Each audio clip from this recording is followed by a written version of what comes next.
We're talking with Captain Flynt, company commander, who was responsible for the takedown of the engineer battalion. Sir, from your vantage point, you were in control of a multifaceted and complex operation. Would you describe that to us, please, sir? Yes. My name is Captain Bill Flynt, as was stated, and I'm the lucky man who was the commander of the Jaguars when we got the mission to go in and take down the PDF Engineer Battalion located east of the Albrook Air Station and just south of the American Corundu housing area. The enemy forces we suspected to be anywhere between 100 to 300. The enemy had used this area to stage before various operations, including their Cadillac gauge armored personnel carriers, both the 150 model and the 300 model, which carries a 90mm main gun. That is basically the enemy situation as we knew it.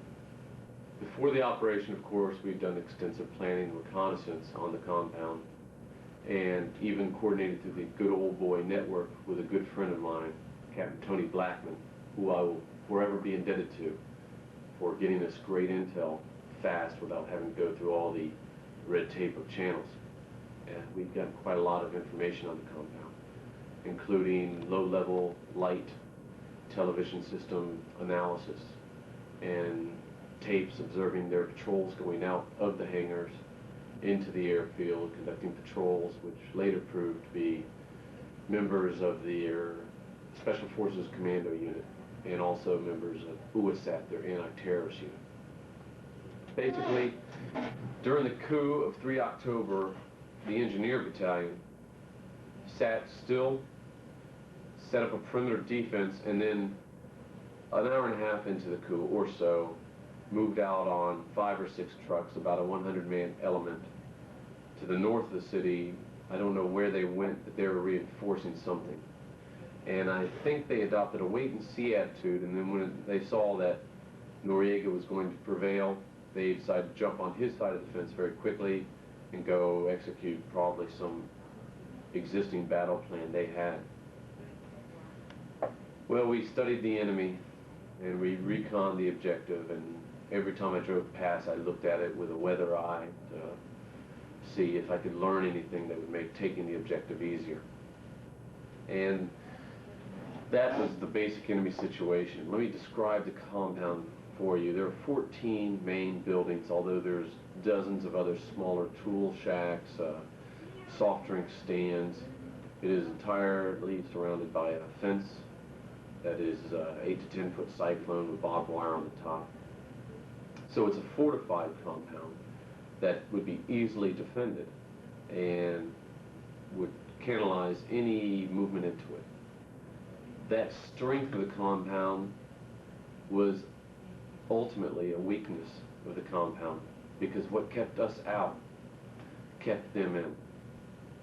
And the fence they were counting on to keep us out was also the fence we were counting on to keep them in during the fixed portion of the mission, which was the first part of the mission we were to execute. On 15 or 16 December, I went on leave with my family to take them back to the States. And while I was on leave, a series of events happened here in Panama. A Marine Corps lieutenant was shot at a roadblock by a PDF soldier, and the Navy officer and his wife, who happened to be eyewitnesses to this incident, were subsequently interrogated and mistreated, and the woman threatened with sexual abuse. And in reading the articles that I've been reading over the last week, President Bush said that was enough, and he decided to implement Operation Blue Spoon. Operation Blue Spoon was a top-secret, no-foreign mission that previously had been called by the code names Elaborate Maze, and then on the compromise of that code name, Prayer Book. Subsequently, it was named Operation Blue Spoon, and that was the operation that the American forces in Panama executed on the morning of 20 December at the direction of National Command Authority. President Bush decided to dub the entire operation with the name Just Cause, reflecting what we believed adequate name for the operation. I had been planning in some way, shape, or form Operation Blue Spoon for 2 years. As a member of the Brigade 3 shop, I had traveled secretly, covertly to Hurlburt Field and coordinated with elements of the United States Army Ranger Regiment, Special Forces groups, and other agencies planning Operation Blue Spoon. And it was a detailed, extensive plan involving to the second airflow, thousands of troops, Army, Navy, Air Force, and Marines, and a broad overall nationwide scope in its execution. That's the enemy situation, and that's the background of the operation. Going into the operation, I knew that I was to have my company elements pure, with attachments of a FIST team to control my forward observation of artillery fires and mortar fires, as well as close air support, medics, and a squad of engineers to assist us in breaching any obstacles and defenses going into the compound.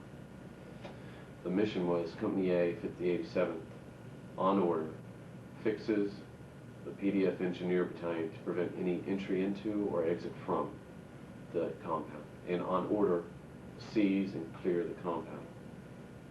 This is a simply stated mission. I've got to tell you, looking at the vastness of the compound, it was about a 1 kilometer long strip of fortified urban terrain by 500 meters with fences and walls throughout.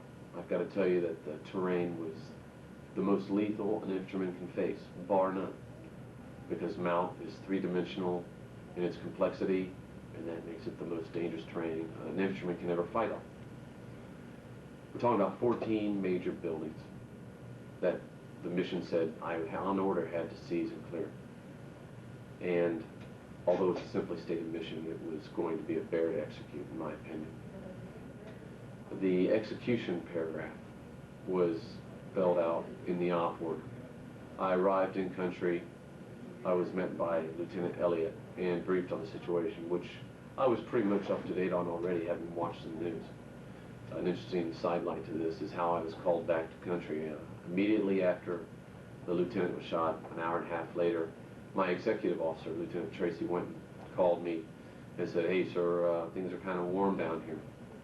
And he said that a Marine Corps lieutenant had been shot, and spelled out the details, what he could spell out on the phone, and also that things were very tense. And these were exactly the instructions I gave him when I went on leave. Learned something today, Yvonne. What was that, madame? Never act out of desperation, which is the mistake I think I've been making with Victor. But no more. Burn a hole in your gut. And man, who's calling at this hour? Brokerage industry, then coffee is in Colombia.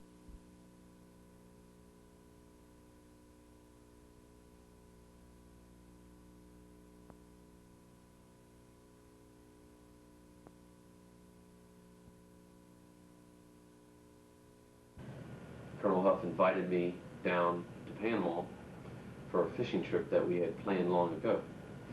Well, I knew we had never talked about fishing, and so when the colonel said, "Bill, are you still going to make the fishing trip?" I knew something was suspicious, and I said, "Yes, sir, will I get there on time?" Hoping that I would be able to catch all the flights, make all the connections, and get here in Panama in time to lead my company into combat. And he said, "I believe so." I immediately left my house and went to the airport, and an hour later was on a flight flying to Panama. For the next day and a half, I traveled to Panama, arriving at the airport, being picked up by Lieutenant Elliott, taken straight away to the battalion headquarters, where I sat down, and 2 minutes later in walked the battalion commander and gave us the top secret briefing, saying to the company commanders that were there, "Men, we are going to execute this, and the H hour is 0100 hours. This was 13 hours prior to the hit time. This was 19 December. I did not have authorization to release this to my platoon leaders. However, some weeks previously, during discussion of the operation, various portions of it had been declassified to secret, and seizing that window of opportunity, I immediately read in my platoon leaders and told them everything I could about the objective, knowing that a few scarce hours prior, warning going into an objective of this complexity and description and terrain would not be sufficient to prepare the men. We had done our battle books, we had researched it, we had gotten aerial photographs, and all the hard work we put in studying the objective paid off, because when the execution of the operation went down, it went like clockwork. Everyone knew where everyone else was, what they were doing, what they were going to do next.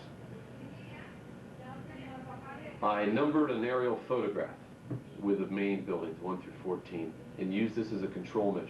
My operations order was not to Ranger School standards. I relied instead on just telling my lieutenants the mission statement and the commander's intent and reviewing the battle book plans. At 1600 hours on the 19th, correction, it was 1800 hours on the 19th, Colonel Huff had a meeting of all the battalion lieutenants along with attachments, in which he stated that the operation was a go. Immediately prior to going up to the battalion conference room, I turned to my lieutenants and, savoring the moment, smoking a cigar, looked them all in the eye and told them the mission was a go, looking in their face for any telltale signs of emotion. They all took it very jubilantly, were very excited, but at the same time I could tell by looking them in the eyes that it was a sobering thought that indeed we were going to jump off in 7 hours. After the battalion meeting, in which the battalion commander spelled out that we were indeed going to do this operation, we went back to the company and the platoon leaders immediately started their troop leading procedures. The men had very little time to prepare themselves mentally for the reality that in a few short hours they were going to go into combat. And it's a credit to the men, the quality of the Jaguars and the hard training they've received in the 11 months prior, that they handled it so well, so ably, so quickly, so efficiently. Everything went like clockwork.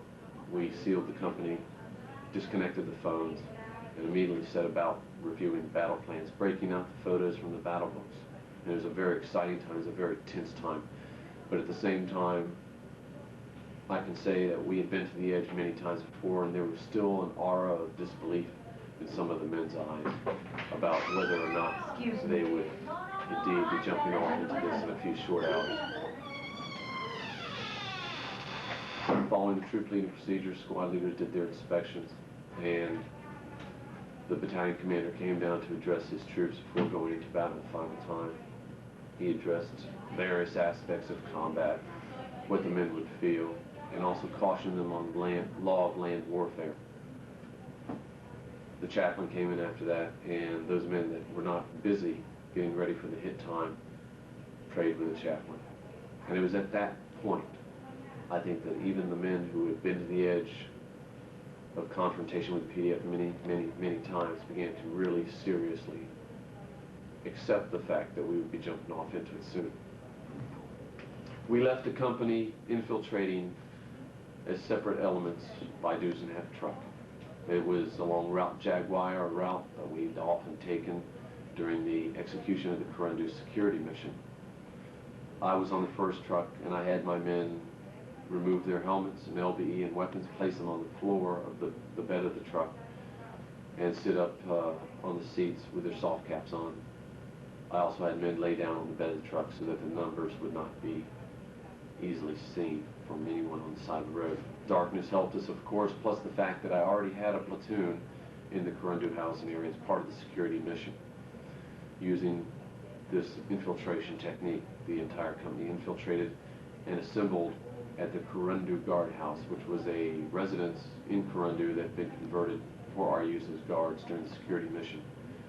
From there, it was just a short walk up to Crystal Hill, where I took my mortar section leader, Sergeant Kreider, one of the most capable mortarmen I've ever seen.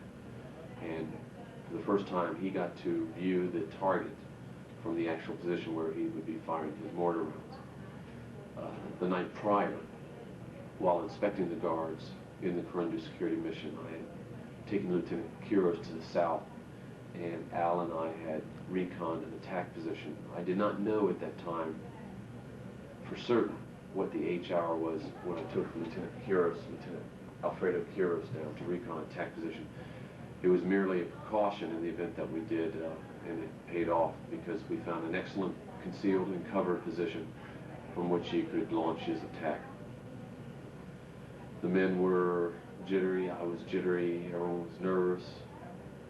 And I can say that the adrenaline was pumping and everyone was on edge, thinking. And there was fear in the air, but the men held it back because of their discipline.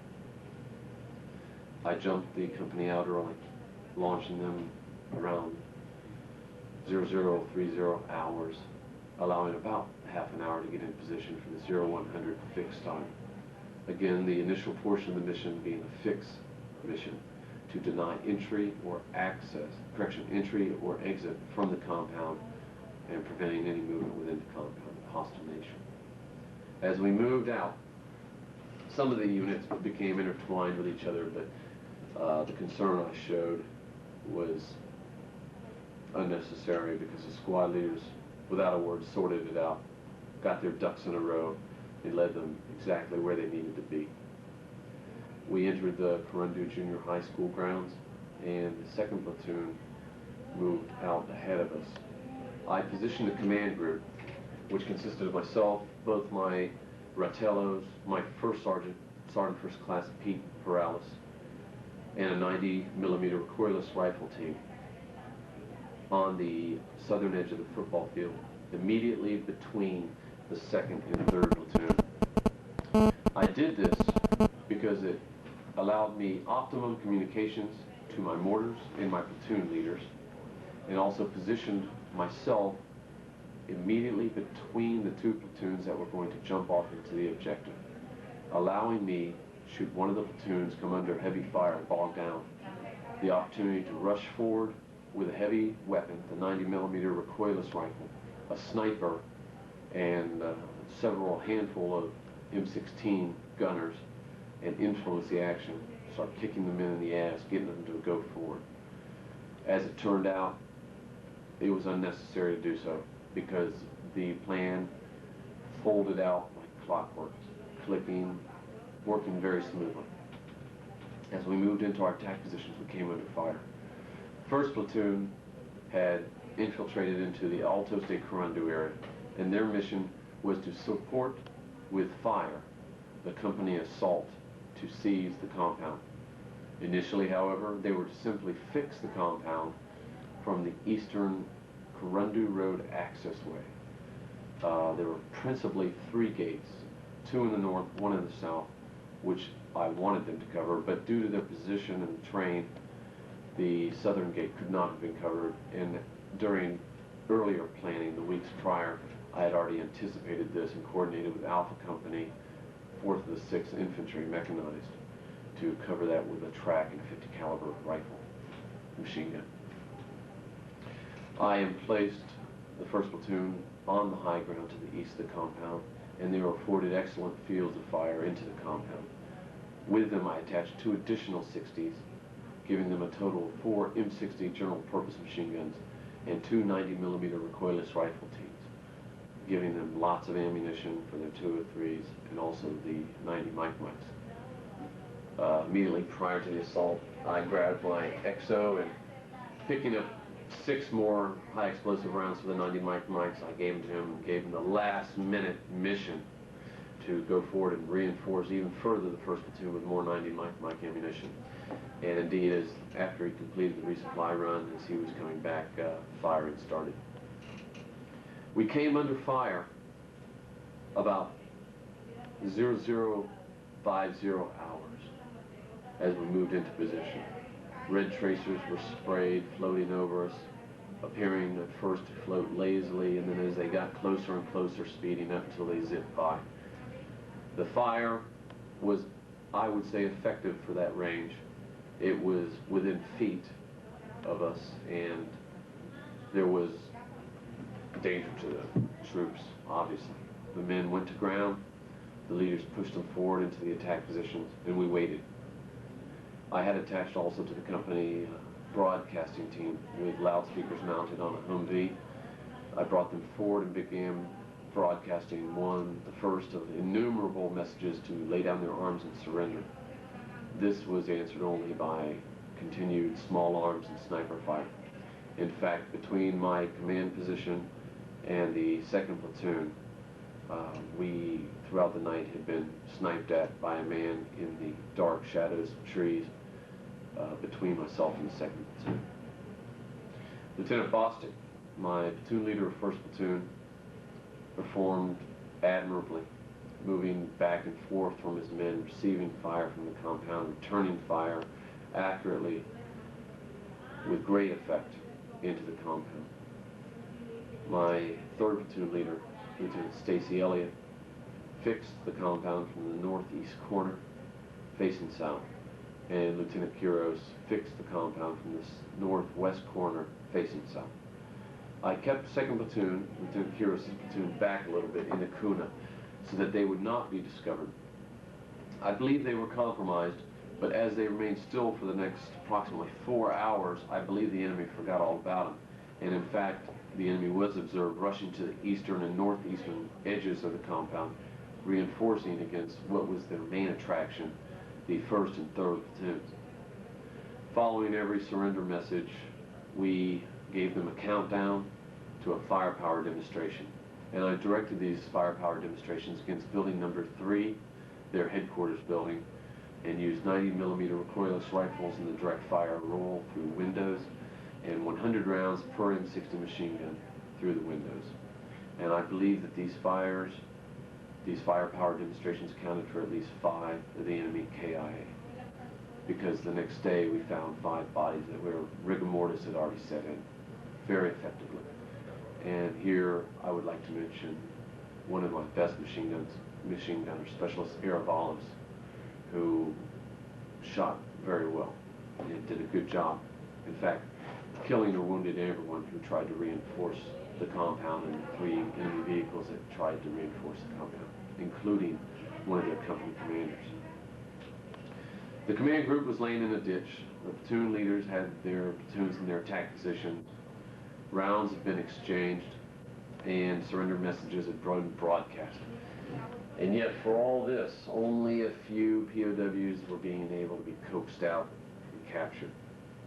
In the middle of all this, 2 Humvees of MPs came down without coordination, with no regard for sectors, directly between the supporting fires of the 1st platoon and the enemy compound. And there they picked up the wounded out of the cars that we had destroyed and brought them to the rear. I do not know why the MPs went forward. I do not know how they knew they were wounded in the vehicles. I think it was simply 2 MP Humvees under the command of a sergeant who did not know better, driving down the road, seeing wounded people, picking them up, and not realizing that he had just masked the supporting fires of my assault. And he's a lucky man today, because had the engineer compound gone hot then, I would have ordered, in spite of the MPs, the supporting fires to open up, taking care, of course, not to shoot the MPs. And that is just an example of how Murphy is out there during combat, and how no matter how you plan and how definitive your boundaries are, something's going to happen that's unanticipated and that you have to react to. During the night, I had the opportunity to go back to where the MPs had taken the wounded and confront a lieutenant who had been educated in the United States military system and was now serving as a PDF company commander. He had been educated at Fort Belvoir, and he had been wounded in the knee where Aravallis had shot him. He was in extreme pain, and I used that to my advantage because it kept him off guard. And moving up, I said, "Are you the company commander of one of the companies in the engineer battalion?" He said, "Yes," and he spoke very good English. And I said, "How many men are in the compound?" To this he answered, he had about 75 of his own men, regular combat engineers. And also he said there were 20 to 25 Macho de Monte, or commandos. As it turned out, there were Special Forces commandos, about 25 of them in the compound, living within a compound inside the hangar, a building within a building. And those were the patrols that we had seen using the sailboat, the low light level TV, as they went out back and forth on their patrols. And they fought fiercely, dressed in black t-shirts, blue jeans, carrying automatic weapons. I then determined that information to be accurate because I did not think he was lying, and that I was facing about 100 regular Army soldiers. To which I replied, "Do you think they will fight?" And smoking a cigarette, grimacing through the pain, he looked at me and said, "Yes, I believe they will." And here I said, "Then I will kill them all," hoping that the shock effect would cause him to break and perhaps work for me, which it did. He became very distraught at this, realizing that we had overwhelming fire superiority in numbers, which we did not have, although I convinced him we did. And I offered him the opportunity to call inside the compound with a civilian telephone and encourage the men to surrender. We tried this. He could not get through. The lines were dead. And also Lieutenant Quiros, who was a native Spanish speaker, had tried earlier from a residence home in Corundu to call into the compound, to no avail. We continued to broadcast the surrender messages, and following no more substantial amount of POWs appearing to want to surrender, I reported the battalion commander, and I was given the order over the radio to seize the compound.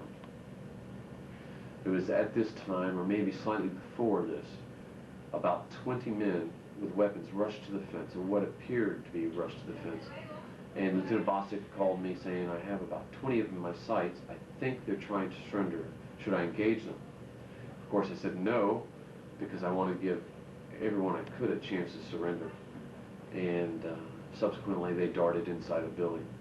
To this day, I don't know if they were trying to surrender and suddenly lost their nerve thinking they would be shot, or if they were actually maneuvering into a better position and then darted inside a building. And to this day, they do not know how close to death they came, because I was tempted to just order my first platoon leader to fire them up. But I decided to give them one more chance at surrender.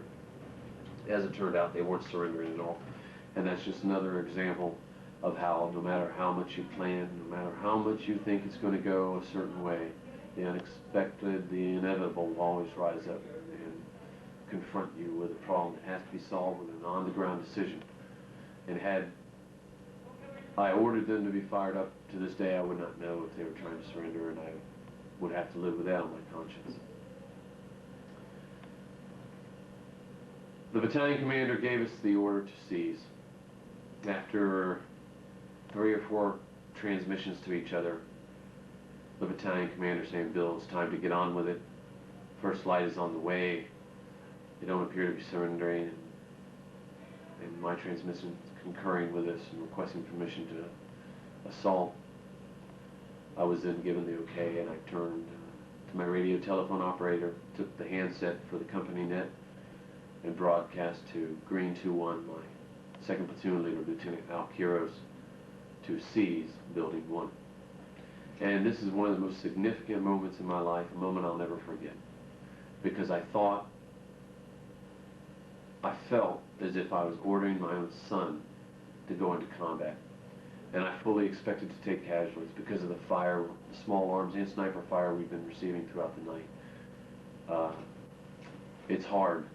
It's probably one of the hardest things to order your men into a situation where you know in your heart you're going to lose some.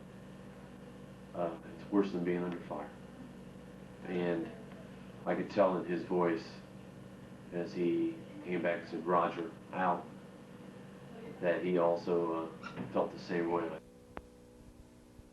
So I gave it. Transmission to Lieutenant Quiros to seize Building 1. He rogered out, and off he went down a very large culvert with Sergeant Stubblefield's squad leading to seize Building 1. They broke out of the Kuna, and here the men performed very well, exactly the way they'd been trained, in the long hours of blood and sweat, and working on Saturdays, and anguishing over the smallest details, how many tracer per how many ball in the magazine, how to do fire and maneuver, hit the ground, try it again. All these days of training paid off.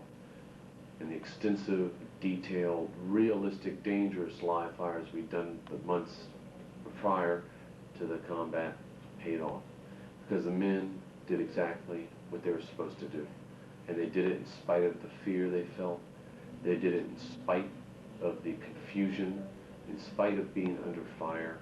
They did exactly what they were supposed to do because they had been trained that way. And everyone says, train for war, train for combat. Men will respond the way they do in training when they are in combat. And that is true as a fact, and it's something every leader should bear in mind. They seized Building 1, thankfully without losing a soul. Fully expected someone to die, but they seized Building 1. And that was like the boxer getting in the ring and throwing a few punches. The butterflies are out of the stomach now. You got a little bit more confidence, a little more control. You're settling into a routine. And once Building 1 was secure, I ordered 3rd Platoon to seize and secure Buildings 2 and 3, which they did so. They did very well. Simultaneously, as 3rd Platoon assaulted, 2nd Platoon and 1st Platoon were laying suppressive fires, and again, just like we had practiced in the live fires in the weeks and months preceding, everything went by SOP, with star clusters being used as ship fires.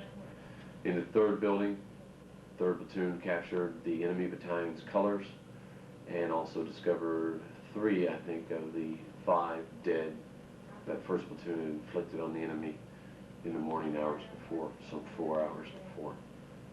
After that, I can just say that as each platoon leapfrogged forward, my command group moved immediately behind to control the action, control the direction attack, and be there to rush forward and influence the action should we get pinned down or held up.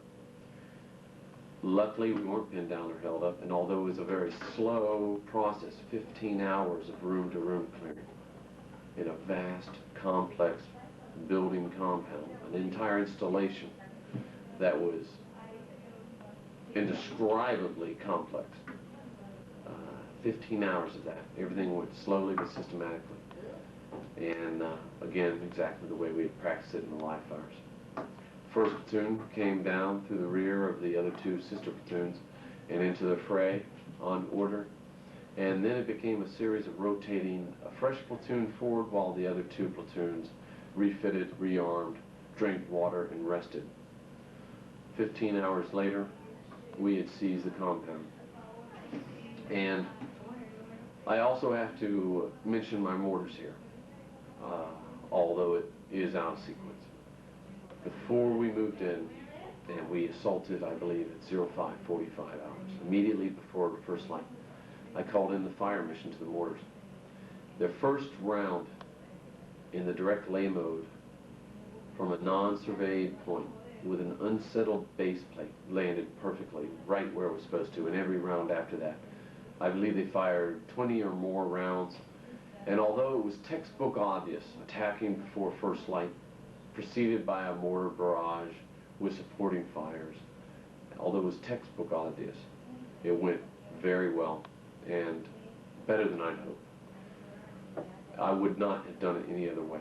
I had considered a silent approach, that is, approaching and seizing the 1st building without a mortar barrage. I'm glad I did not do that, because later in capturing some of the wounded, the enemy wounded, they told the story of how the mortars had completely disoriented them, broken their will to fight, and inflicted injuries among them, and basically broke their will to fight.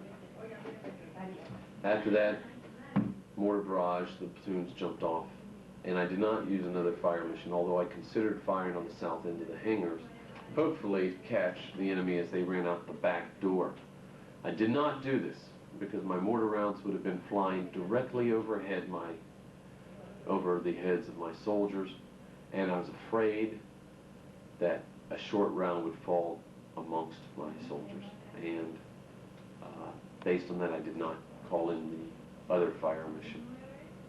Had I a choice to do it differently, I do not think I would have done any differently today, looking back on hindsight, because the danger to friendly troops far outweighed any advantage I think the 16 Mike mortars would have given me, killing the enemy at the southern end of the hangar, although it may perhaps have added to the confusion of the enemy.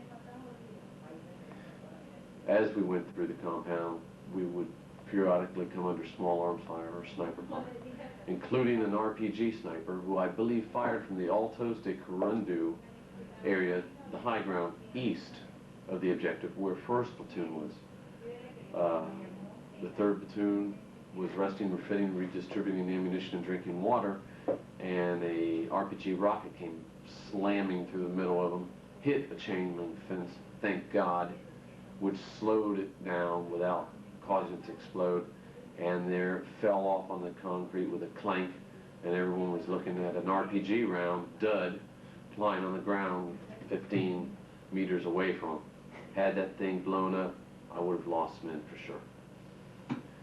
As we went through the buildings, the enemy was not surrendering, but they would instead fall back, maneuvering behind everything from junk cars to large shipping boxes, offices, room to room, floor to floor, behind bulldozers, an indescribable amount of machinery in this complex. And they would snipe at us and run away, snipe at us, run away.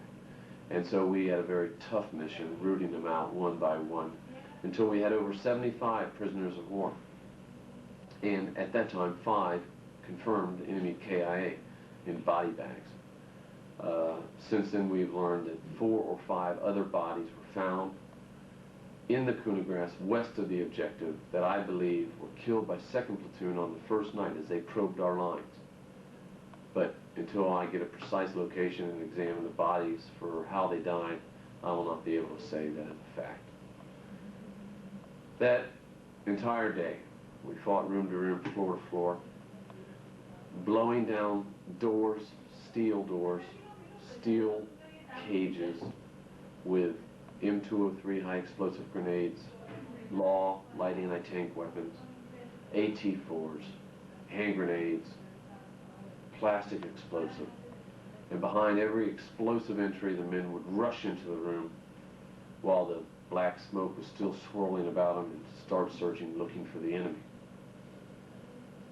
The enemy was not surrendering, and they were resisting, but at that point I feel they had accepted the inevitable.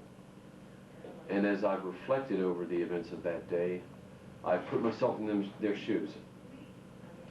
The unexpected arrival of the gringos at 0045 hours, the broadcasting in perfect Spanish of surrender or die messages, the firepower demonstrations, the utter chaos that must have existed in the engineer compound, which was completely dark, the fear they felt, and then the sudden realization as dawn broke and they watched American infantrymen advancing forward in 3 to 5 second rushes using textbook fire maneuver and suppressive fire, the absolute terror that must have been in their hearts, that they must have held in their mind as they watched an entire American light infantry rifle company descend on them with a vengeance, knowing, as they do know, American soldiers won't quit. They will never quit. They'll keep fighting until they die or the mission is accomplished. And facing these infantrymen, the finest infantrymen the world's ever known, I'm sure they were terror-stricken.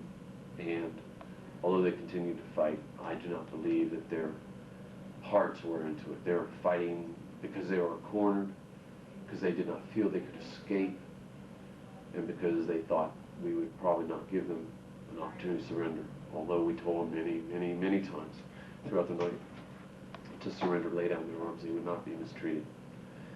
Also, part of this, I feel, was because the Special Forces commandos inside the hangars, inside the buildings, were totally willing and capable to kill anyone who tried to surrender. And I believe the enemy soldiers knew this also. As we captured the enemy, we could tell who the USAT Special Forces commandos were, because they were hardcore, sober-faced men who were dedicated but had failed. The other men, the engineers we captured, were relieved that we'd captured them, I feel, for the most part.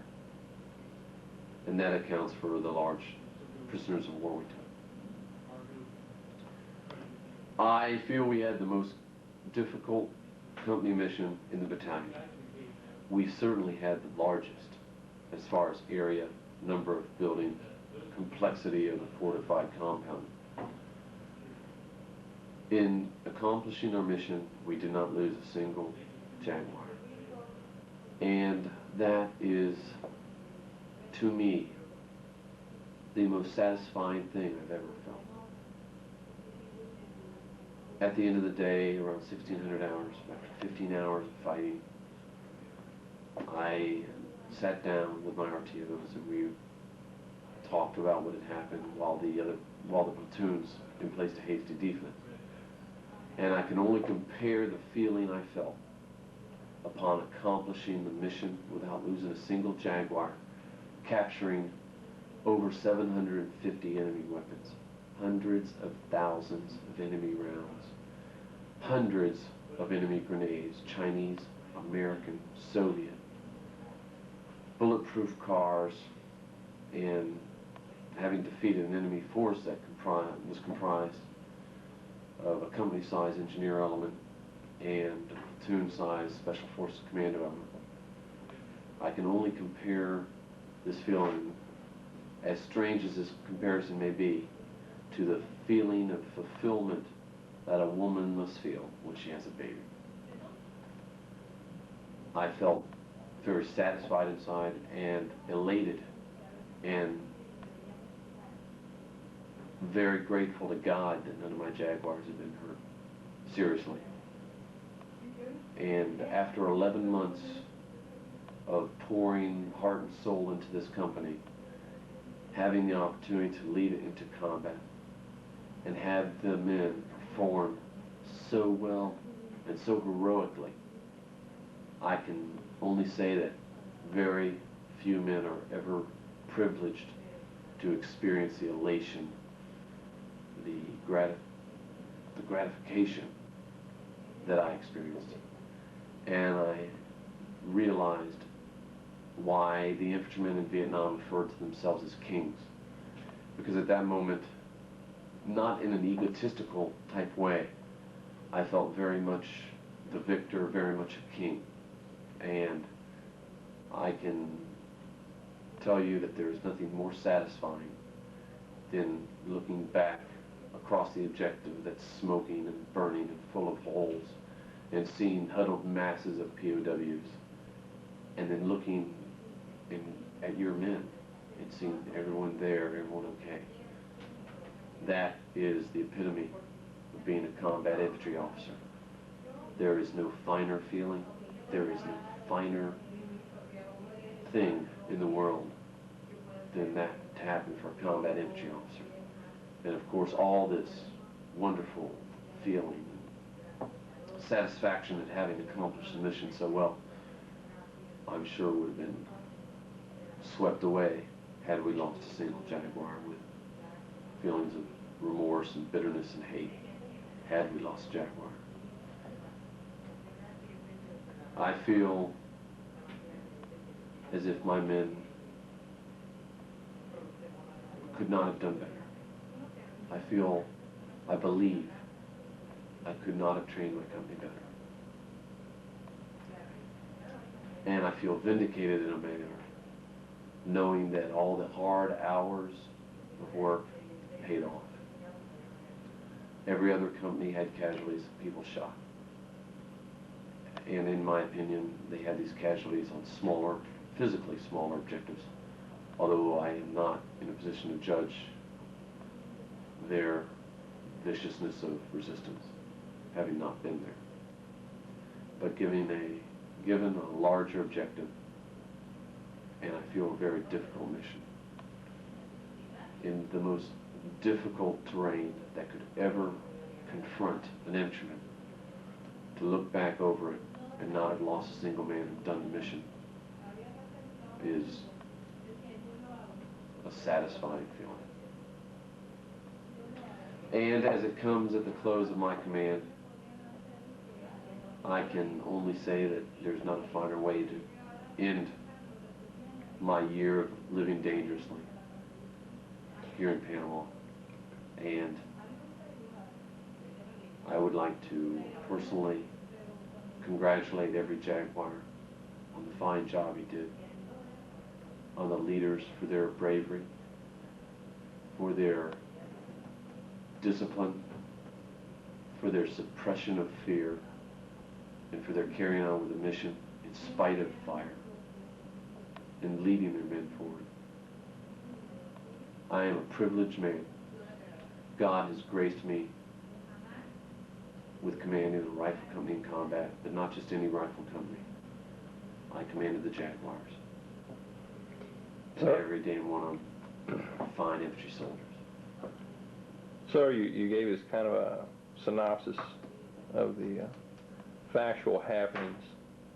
What was going through, what were you thinking through some of these difficult times? You gave us the facts, now give us the thoughts behind the facts. When I was given the mission, when I was given the word that the mission was a go, and that hit time was 0100 hours, I went to my office, and I sat down, and I took a few minutes by myself. And I thought about what I needed to do. I thought about anything that I could do in the last minute to improve the chances of my men. And I came to the realization that they were ready. They were just ready. They were 250-pound Doberman straining at the leash, waiting to be released. There was nothing more I could have done other than what I did. I called my lieutenants in. They knew the plan. They knew the target. I just simply gave them the go. Now, the thoughts that were in my head, I would say, first and foremost, was a prayer to God that I would not lose any of my men, and that we would all come out of this safely. And I did not expect that to happen. In fact, as I left Columbus, Ohio, en route back to Panama, my wife took me to the airport, hastily, driving fast so I could make the flight. And during the drive, she said, "Bill, you know you're probably going to lose some of your Jaguars, and I want you to prepare yourself for that mentally." And I prayed hard about that. And I just gave it to God. And I said, "Thy will be done." And after I did that, after I just gave it to God, I said, "Thy will be done." And after I had not analyzed the mission and thought deep thoughts about, was my company ready, I came to the conclusion that they were ready. There was nothing more that these men could be trained in, especially coming out of the line fires we've just done. I felt anxious, but I felt confident. Anxious for the safety of my men, but confident we were going to do the mission. I also thought that after the first few rounds were exchanged, they would surrender en masse, which did not happen. Resistance was much stiffer than I thought it was going to be.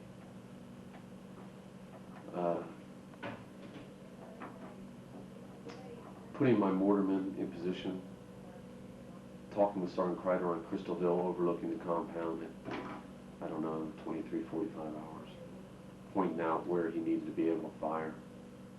I wondered whether or not the mortar rounds would land where they're supposed to. And I cautioned them that a short round would fall in an American residential area and perhaps even fall among our own platoons in their attack position.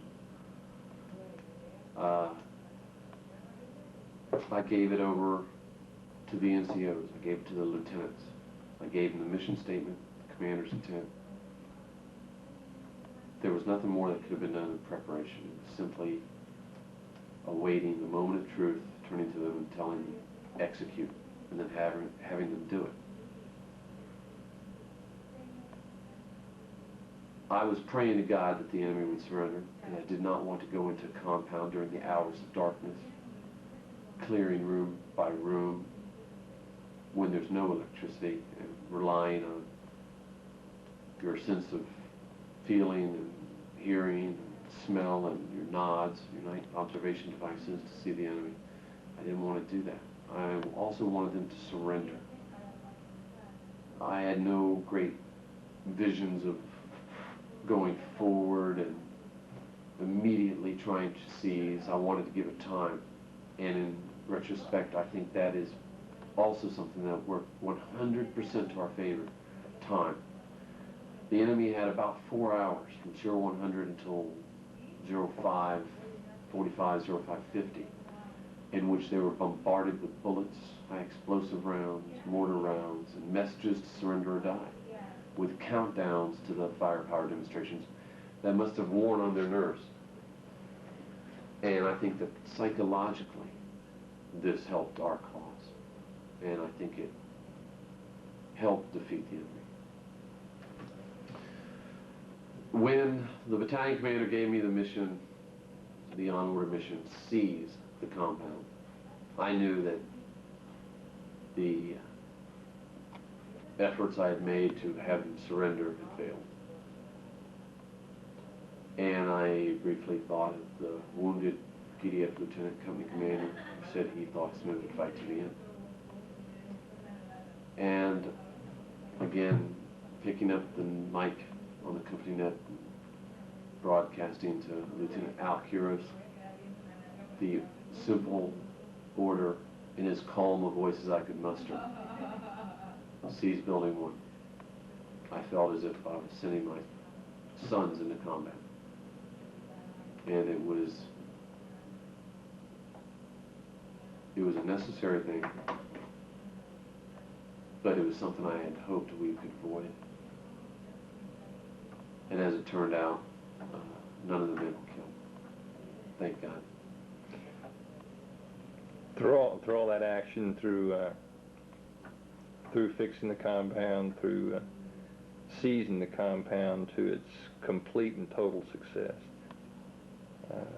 and the patrols that we have run, you know, this is all kind of fresh on our mind. What do you think is going to stick out 10 or 15 years from now?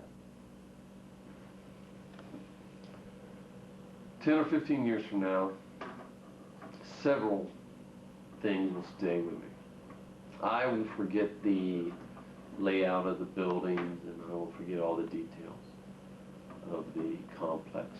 I will not recall with great accuracy what absolutely happened.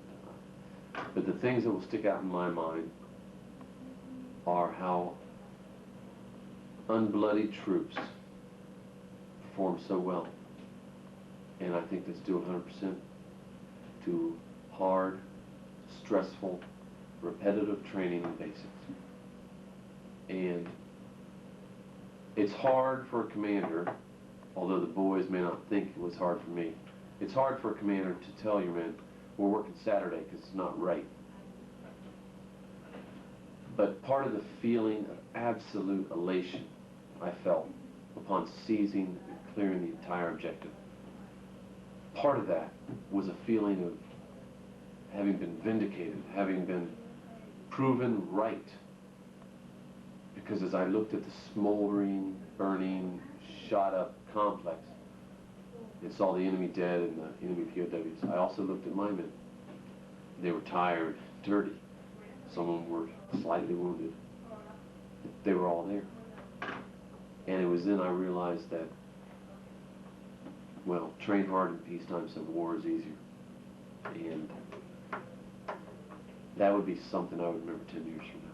That would be a lesson I would carry with me if I ever got to command a battalion. Train hard in peacetime. Because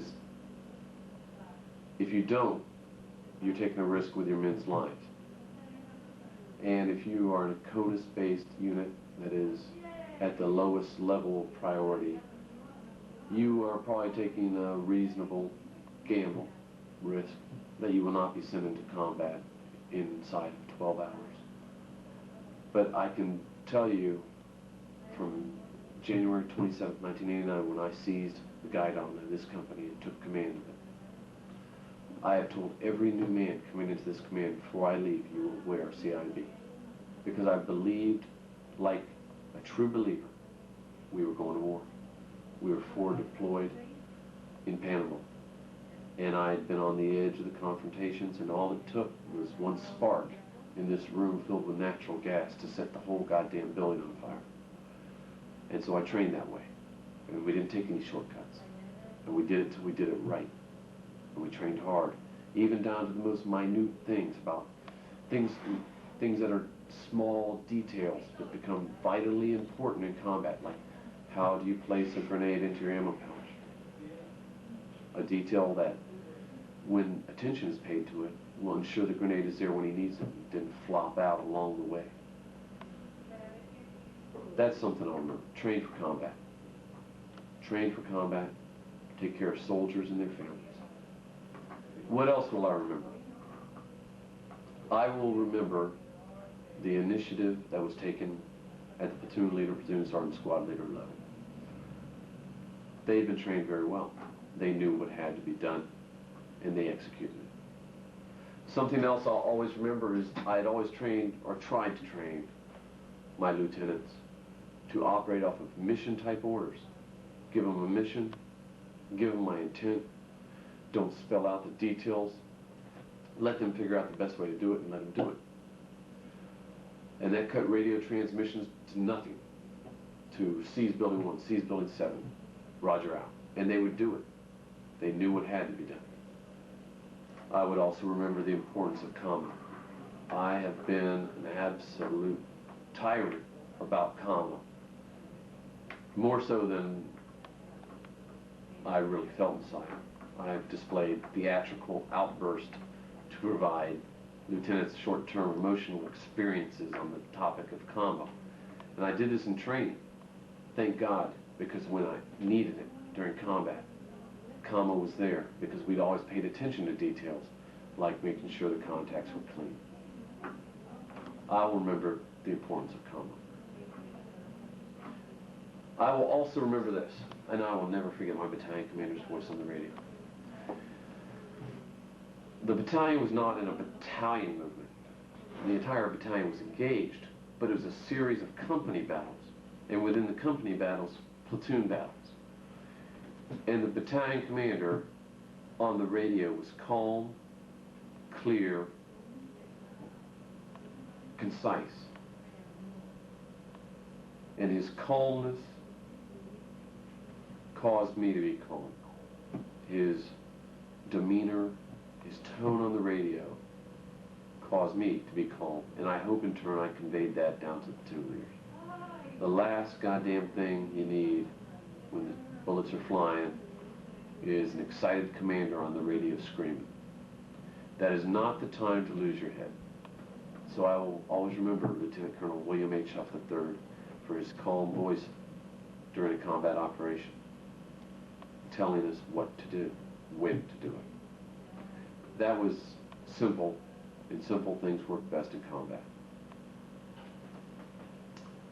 I will remember the absolute devastation that a light infantry rifle company can inflict. The M203s, the saws, the 60s, the 60mm mortars, the 90mm recoilless rifles, grenades. The firepower of a light infantry company that has been unleashed, and I mean truly unleashed upon the enemy, is awesome. It is a spectacle to behold. It is a wall of steel. The enemy did not stand a chance in front of that. American infantrymen are the best infantrymen the world has ever seen. They are the best equipped, they are the best trained, and putting myself in their shoes, they must have been petrified with terror as we descended on them like the hand of God. I will never forget the devastation that an infantry company can wreak. That's one thing I'll never forget. Something else I'll never forget is the control that the men executed. They were calling in mortars 150 meters danger close. Explosions going off around them. But because they all used their head and took their time, no one was hurt. And that's an accomplishment. And goes to show you what men who have been trained to be accustomed in working with live munitions, and trusted with grenades and laws, what they can do safely. Dangerous training is training that's not realistic. You train a man to not load a weapon until he is told to by an E7 or above. You train a man to fail in combat. And during peacetime, you're going to have accidental weapons discharges because people make mistakes. Pray to God that no one gets hurt. But if you don't trust a man with ammunition, then you're not training him to do his job. And you might be able to get away with that in a CONUS-based mech unit at a very low priority. But you can't get away with it when you're in Panama 1989 Light Infantry Unit, one of 6 rifle companies. So all the risk I took in dangerous training, realistic training, calculated risk training paid off. And that's something I'll always remember. I'll also always remember that combat speed is not full out, balls to the wall speed. Combat speed is a hustle, but you're thinking about what you're doing, and you think about where you're going before you go there. That's combat speed. Combat speed's not running. Combat speed is hustling. You better think about it. And I'll always remember that. I'll also remember this, that even though bullets are flying around you, it's not effective fire until it hits you. And under that definition, thank God, we didn't receive any effective fire, although there were bullets impacting within feet of us. And that's something I always remember, being under fire, being bloodied with your first baptism of fire. Something else I always remember is the bodies of the dead. And how what I thought might be a traumatic experience for me, seeing a man with his brains on the cement, wasn't in fact a traumatic experience. Because throughout training, we have been told to expect it. And when you finally do see it, it's not such a terrible sight after all. Although it is by no means an enjoyable sight. It's just a sight that you accept as you go from building 3 into building 4. You deal with it, you move out, you drive on.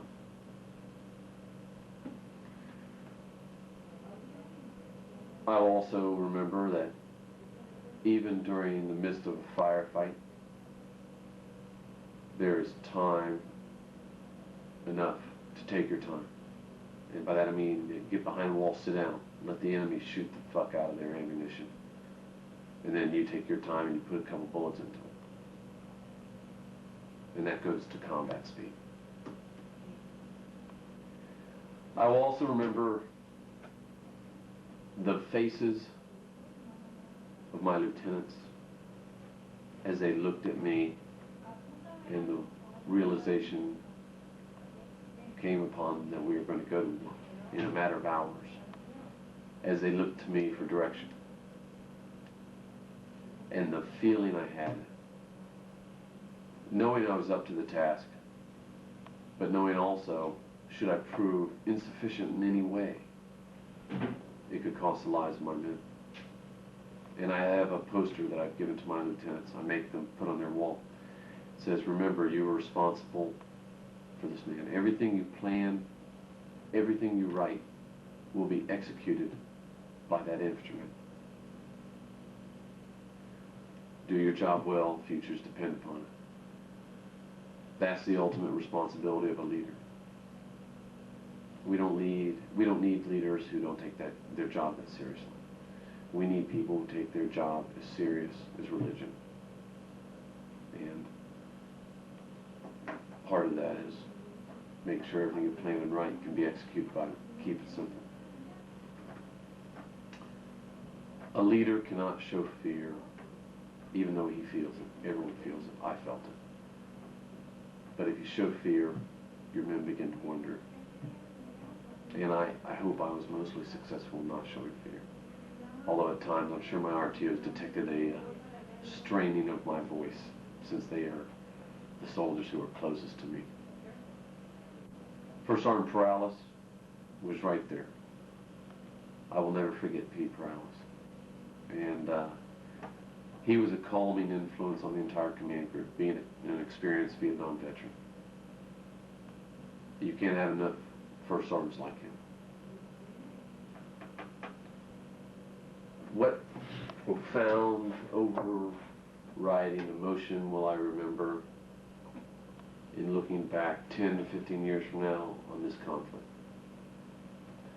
I would say right now it would be a feeling of immense satisfaction of doing the job without losing anyone, and a sense of fulfillment, having done as a company commander what I trained to do. That is what I'll remember 10 to 15 years from now. It's a lengthy answer, but it's a deep question. That's true.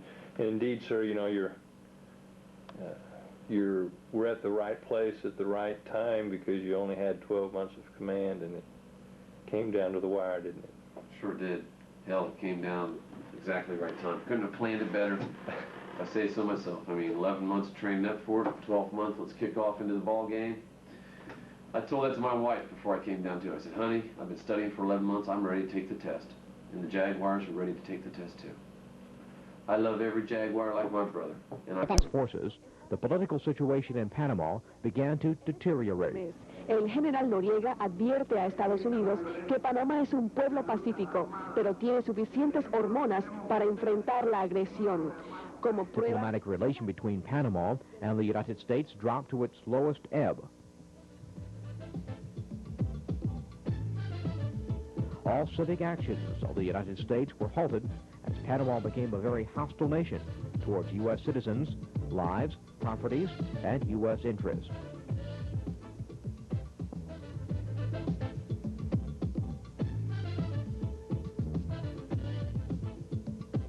To many around the world since December 20th, 1989. This is Commandante, right? Yeah. Target 1. It was the most successful U.S. offensive since the war in Vietnam. It was the operation that on the 20th of December, 1989, that brought the end to the regime of Panamanian dictator Manuel Noriega, accused of money laundering and drug trafficking. And now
Atención.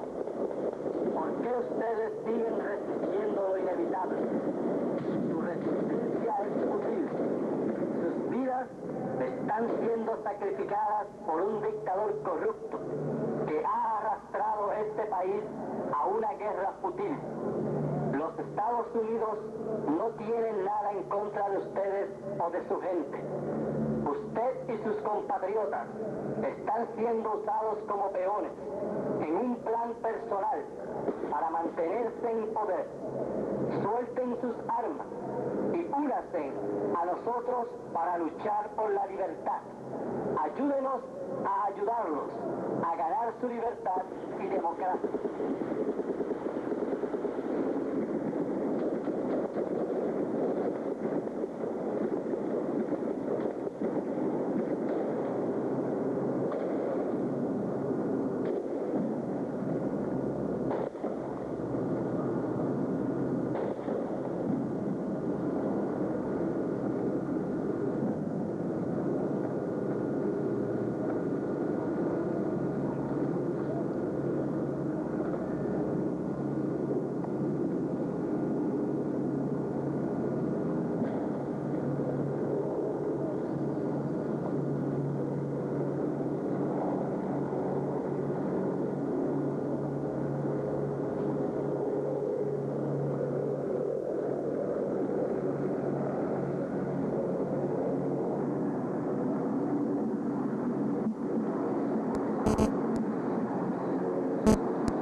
Chorrillos, huh?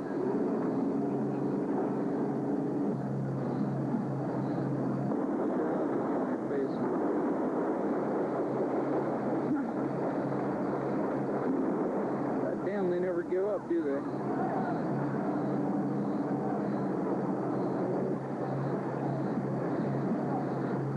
Atención, atención.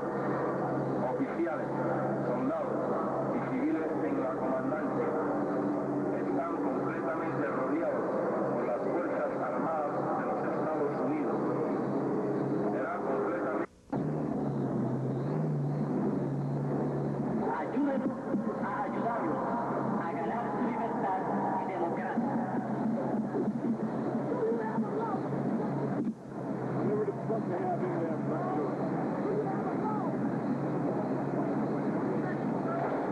Atención, atención, oficiales, soldados, civiles, comandantes, están completamente rodeados por las Fuerzas Armadas. They're still sporadic.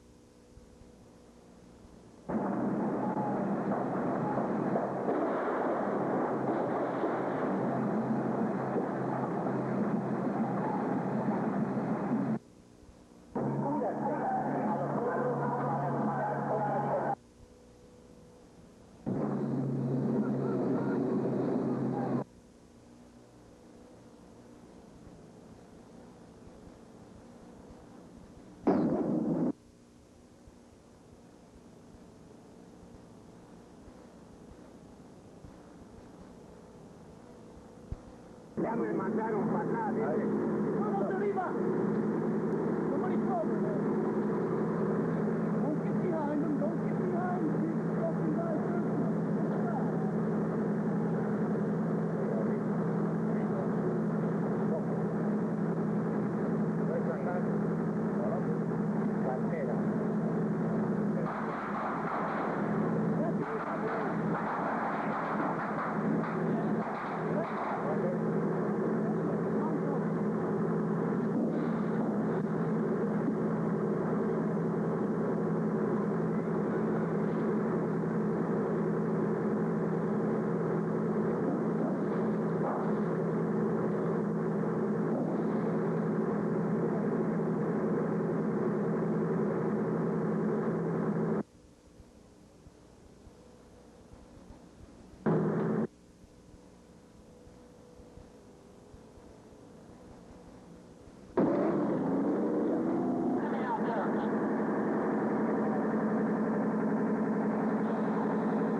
Hey,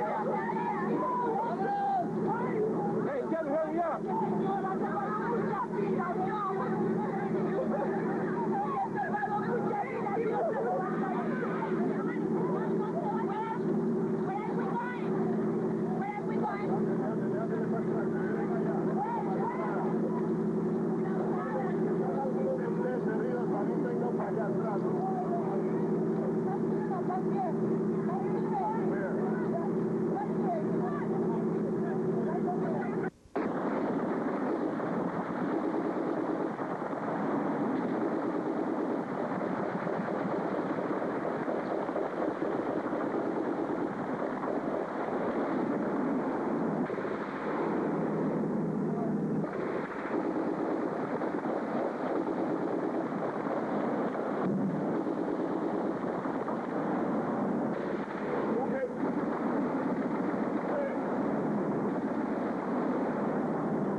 Check these people out. Manos arriba.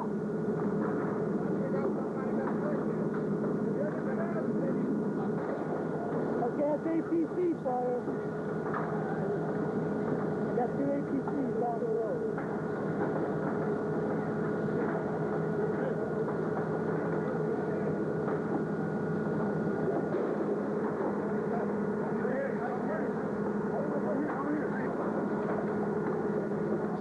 Were missing. That's pretty wicked when that goes into that.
cumplir con nuestra misión.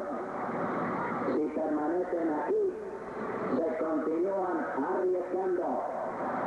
Allí.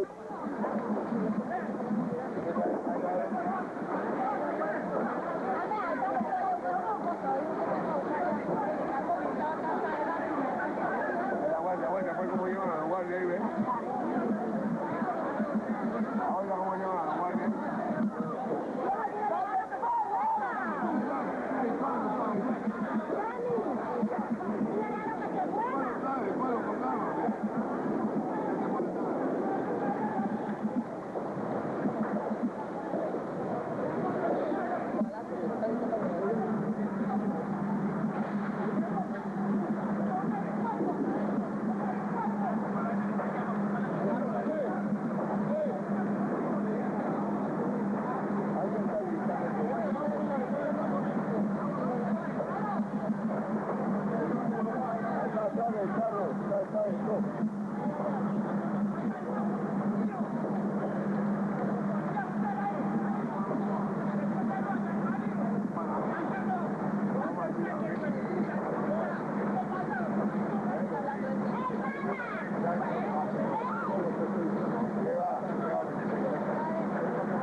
I catch it in stock.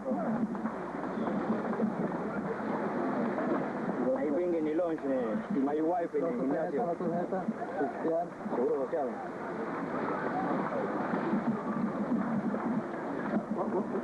No, ese es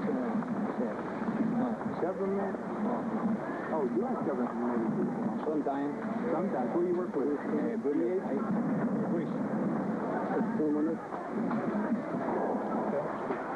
You got all kinds of identification there, huh? So this is lunch with my wife.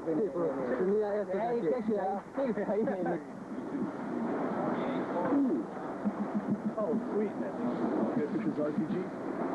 Where at?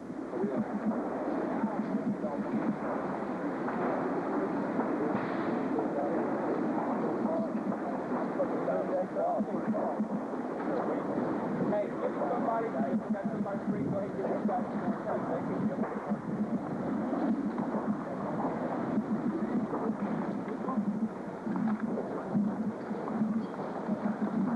Really badass. I wish you could keep him in. Yeah, that's shit. There's one I need to have.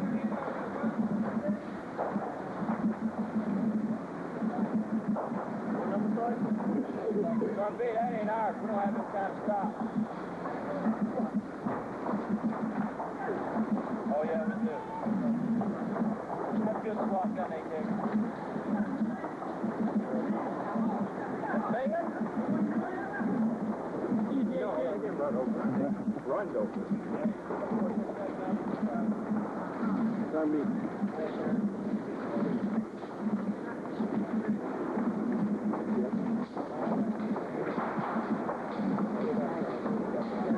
You got it.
No, get up on the truck.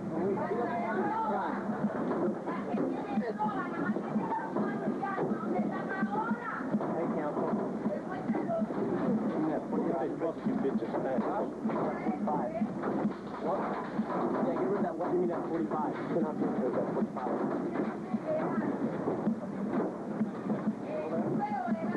Yo, man, get up. Come up here. You ain't doing shit. I'll pull him up.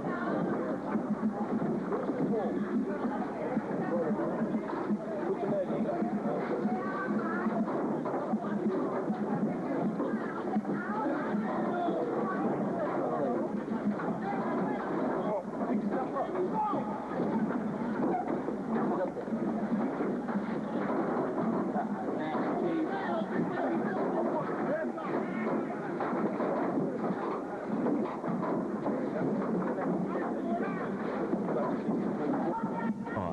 A name well known to many around the world since December 20th, 1989.